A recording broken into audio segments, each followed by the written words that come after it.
ನಮಸ್ಕಾರ ಸ್ನೇಹಿತರೆ, KCET 2024 ಅಪ್ಡೇಟ್ಗೆ ನಿಮ್ಗೆ ಸ್ವಾಗತ ಸುಸ್ವಾಗತ. ಸ್ನೇಹಿತರೆ, ನಿಮ್ಮೆಲ್ಲರಿಗೂ ಇದೊಂದು ಬಿಗ್ ರಿಲ್ಯಾಕ್ಸ್ ಅಂತ ಹೇಳ್ಕೋಬಹುದು. ಆಪ್ಷನ್ ಎಂಟ್ರಿಯಲ್ಲಿ ಈಗ KE ಕಡೆಯಿಂದ ಕೊಟ್ಟಿರುವಂತಹ ಗುಡ್ ನ್ಯೂಸ್ ಅಂತದ್ದು ವಿದ್ಯಾರ್ಥಿಗಳಿಗೆ. ನಿಮ್ಗೆ ಇದೊಂದು ಬಿಗ್ ರಿಲ್ಯಾಕ್ಸೇಷನ್ ಅಂತ ಹೇಳ್ಕೋಬಹುದು. ಆಪ್ಷನ್ ಎಂಟ್ರಿಯಲ್ಲಿ ಎಲ್ಲ ಒಂದು ಅಪ್ಡೇಟ್ಸ್ ನೋಡ್ತಾ ಹೋಗೋಣ. ಎಲ್ಲರೂ ವಿಡಿಯೋ ಕೊನೆವರೆಗೂ ನೋಡಿ. ಒಂದ್ ಸ್ಮಾಲ್ ರಿಕ್ವೆಸ್ಟ್, ಯಾರಾದ್ರೂ ಚಾನಲ್ಗೆ ಇನ್ನೂ ಸಬ್ಸ್ಕ್ರೈಬ್ ಮಾಡ್ಕೊಂಡು ಏನಾದ್ರೂ ನೀವು ವಿಡಿಯೋ ನೋಡ್ತಿದ್ರೆ ಈಗಲೇ ಸಬ್ಸ್ಕ್ರೈಬ್ ಮಾಡ್ಕೊಂಡು ವಿಡಿಯೋ ಒಂದು ಲೈಕ್ ಆದ್ರೆ ಕೊಟ್ಬಿಡಿ ಸ್ನೇಹಿತರೆ. ನೋಡಿ, ಈಗ ನಾನು ಡೈರೆಕ್ಟ್ ಟಾಪಿಕ್ ಗೆ ಬರ್ತೀನಿ. ಈಗ ಆಪ್ಷನ್ ಎಂಟ್ರಿ ಸಡನ್ ಆಗಿ ಬಿಟ್ರು, ಅದರಿಂದ ವಿದ್ಯಾರ್ಥಿಗಳು ಎಷ್ಟು ದಿನ ಆಪ್ಷನ್ ಎಂಟ್ರಿ ಇರುತ್ತೋ ಏನು ಅನ್ನುವಂತಹ ಒಂದು ಗೊಂದಲ ಆದ್ರೆ ಇತ್ತು.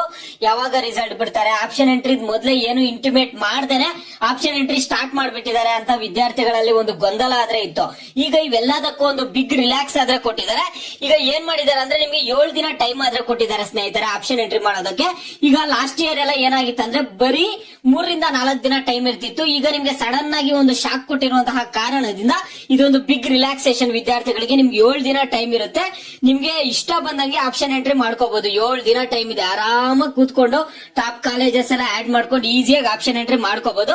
ನೀವು ಆಪ್ಷನ್ ಎಂಟ್ರಿ ಮಾಡಿದ್ಮೇಲೆ ನಿಮ್ಗೆ ಒಂದು ಮಾರ್ಕ್ ಅಲಾಟ್ಮೆಂಟ್ ರಿಸಲ್ಟ್ಸ್ ಒಂದು 3 ದಿನ ಆದ್ಮೇಲೆ ಕೊಡ್ತಾರಂತೆ. ಆಪ್ಷನ್ ಎಂಟ್ರಿ ಮುಗಿದ್ಮೇಲೆ ಈಗ 1 ವಾರ ಟೈಮ್ ಕೊಟ್ಟಿದಾರಲ್ಲ, ಆ 1 ವಾರ ಆದ್ಮೇಲೆ ಮತ್ 3 ದಿನ ಟೈಮ್ ಇರುತ್ತೆ. ನಿಮ್ಗೆ ಮಾರ್ಕ್ ಅಲಾಟ್ಮೆಂಟ್ ರಿಸಲ್ಟ್ ಬರುತ್ತೆ. ಮಾರ್ಕ್ ಅಲಾಟ್ಮೆಂಟ್ ರಿಸಲ್ಟ್ ಬಂದ್ಮೇಲೆ ಅದಂದ್ರೆ ಡೆಮ್ಮಿ ರಿಸಲ್ಟ್ ಒಂದು ಬರುತ್ತೆ. ಆ ರಿಸಲ್ಟ್ ಬಂದ್ಮೇಲೆ ನಿಮ್ ವಿದ್ಯಾರ್ಥಿಗಳಿಗೆ ಏನಾಗುತ್ತೆ ಅಂದ್ರೆ ಮತ್ತೆ 3 ದಿನ ಟೈಮ್ ಕೊಡ್ತಾರೆ. ಮತ್ತೆ ನೀವೇನಾದ್ರೂ ಕಾಲೇಜಸ್ ಅನ್ನ ಮೇಲೆ ಕೆಳಗಡೆ ಏನಾದ್ರೂ ಮಾಡ್ಬೇಕಂದ್ರೆ ಮಾಡ್ಕೋಬಹುದು. ಮತ್ತೆ ಹೊಸದಾಗಿ ಕಾಲೇಜಸ್ ಆಡ್ ಮಾಡ್ಕೋಬಹುದು, ಡಿಲೀಟ್ ಮಾಡ್ಕೋಬಹುದು. ಯಾಕಂದ್ರೆ ಮಾರ್ಕ್ ಅಲಾಟ್ಮೆಂಟ್ ಅಲ್ಲಿ ಏನಾದ್ರೂ ನಿಮ್ಗೆ ಸೀಟ್ ಸಿಕ್ಕಿಲ್ಲ, ಕಾಲೇಜ್ ಅಲಾಟ್ ಆಗ್ತಿಲ್ಲ, ನೀವು ಸರಿಯಾಗಿ ಆಪ್ಷನ್ ಎಂಟ್ರಿ ಮಾಡಿಲ್ಲ ಅಂದ್ರೆ ಮಾರ್ಕ್ ಅಲಾಟ್ಮೆಂಟ್ ರಿಸಲ್ಟ್ ಅಲ್ಲಿ ಗೊತ್ತಾಗುತ್ತೆ ನಿಮ್ಗೆ ಕಾಲೇಜ್ ಸಿಕ್ತಿದೆಯಾ ಇಲ್ಲ ಅನ್ನುವಂಥದ್ದು. ಓಕೆನಾ? ಡೆಮ್ಮಿ ರಿಸಲ್ಟ್ ಅಂದ್ರೆ ಮಾರ್ಕ್ ಅಲಾಟ್ಮೆಂಟ್ ಅಲ್ಲಿ ನಿಮ್ಗೆ ಸೀಟ್ ಸಿಕ್ಕಿರುತ್ತಲ್ಲ, ಅದೇ ಸೀಟೇ ಫೈನಲ್ ಅಲಾಟ್ಮೆಂಟ್ ಅಲ್ಲಿ ಸಿಗುತ್ತೆ ಅನ್ನುವಂಥದ್ದಿಲ್ಲ. ಓಕೆನಾ? ಮತ್ತೆ ಈಗ ಮೊದಲೇ ಹೇಳ್ಬಿಡ್ತಿದೀನಿ, ನಿಮ್ಗೆ ಅದೇ ರೀತಿ ಸಿಗುತ್ತಂತ ಇಲ್ಲ. ಅಂದ್ರೆ ಅದು ಜಸ್ಟ್ ಫಾರ್ ರೆಫರೆನ್ಸ್ ನಿಮ್ಗೆ ಮಾರ್ಕ್ ಅಲಾಟ್ಮೆಂಟ್ ರಿಸಲ್ಟ್. ಮತ್ತೆ ನಿಮ್ಗೆ ಒಂದು 3 ದಿನಕ್ಕೆ ಏನಾಗುತ್ತೆ ಅಂದ್ರೆ ಫೈನಲ್ ಅಲಾಟ್ಮೆಂಟ್ ರಿಸಲ್ಟ್ ಆದ್ರೆ ಕೊಡ್ತಾರೆ ಸ್ನೇಹಿತರೆ. ನೋಡಿ, ಮತ್ತೆ ಇದೊಂದು ಬಿಗ್ ರಿಲ್ಯಾಕ್ಸೇಷನ್. 1 ವಾರ ಟೈಮ್ ಇದೆ. ಆರಾಮಾಗಿ ಕೂತ್ಕೊಂಡು ಯಾವ ಕಾಲೇಜ್ ಬೇಕು, ಯಾವ ಟಾಪ್ ಕಾಲೇಜು, ಯಾವ ಕಾಲೇಜಲ್ಲಿ ಚೆನ್ನಾಗಿ ಪ್ಲೇಸ್ಮೆಂಟ್ ಇದಾವೆ ಎಲ್ಲ ನೋಡ್ಕೊಂಡು ಕೂತ್ಕೊಂಡು ಯೋಚನೆ ಮಾಡಿ ಮತ್ತೆ ಆಪ್ಷನ್ ಎಂಟ್ರಿ ಮಾಡಿ. ಸುಮ್ನೆ ಯಾವ್ದೋ ಒಂದು ಕಾಲೇಜ್ ಆಪ್ಷನ್ ಹಾಕ್ಬಿಡೋದು, ಆ ರೀತಿ ಎಲ್ಲ ಮಾಡ್ಬಿಡಿ. ಕಾಲೇಜಸ್ ಬಗ್ಗೆ ತಿಳ್ಕೊಂಡು ಆಪ್ಷನ್ ಎಂಟ್ರಿ ಮಾಡಿ. ಈಗ ಆಪ್ಷನ್ ಎಂಟ್ರಿ ಮಾಡಕ್ ನಿಮ್ಗೆ ಏನ್ ಸಮಸ್ಯೆ ಇಲ್ಲ. ಓಕೆನಾ? KE ಕಡೆಯಿಂದಾನೇ ಈಗ ಲೈಸೆನ್ಸ್ ಬಂದ್ಬಿಟ್ಟಿದೆ. ಆಪ್ಷನ್ ಎಂಟ್ರಿ ಮಾಡಿ. ಎಲ್ಲ ಸ್ಕೆಡ್ಯೂಲ್ ಬಿಟ್ಟಿದ್ದಾರೆ, ಫೀಸ್ ಸ್ಟ್ರಕ್ಚರ್ ಬಿಟ್ಟಿದ್ದಾರೆ, ಸೀಟ್ ಮ್ಯಾಟ್ರಿಕ್ಸ್ ಬಿಟ್ಟಿದ್ದಾರೆ.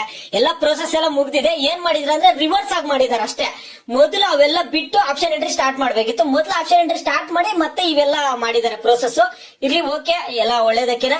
ಈಗ 7 ದಿನ ಟೈಮ್ ಇದೆ. ನಿಮ್ಗೆ ಏನಾದ್ರು ಡೌಟ್ಸ್ ಇದೆಯಾ ಕಾಲೇಜಸ್ ರಿಲೇಟೆಡ್, ಏನಾದ್ರು ನಿಮ್ಗೆ ಡೌಟ್ಸ್ ಏನಾದ್ರು ಇದ್ರೆ ವಿಡಿಯೋಗೆ ಲೈಕ್ ಮಾಡ್ಬಿಟ್ಟು ನೀವು ಕಾಮೆಂಟ್ ಮುಖಾಂತರ ತಿಳಿಸಿ. ಅದ್ರ ಬಗ್ಗೆ ನಿಮ್ಗೆ ನೆಕ್ಸ್ಟ್ ವಿಡಿಯೋ ಆದ್ರೆ ಮಾಡ್ಕೊಡ್ತೀನಿ.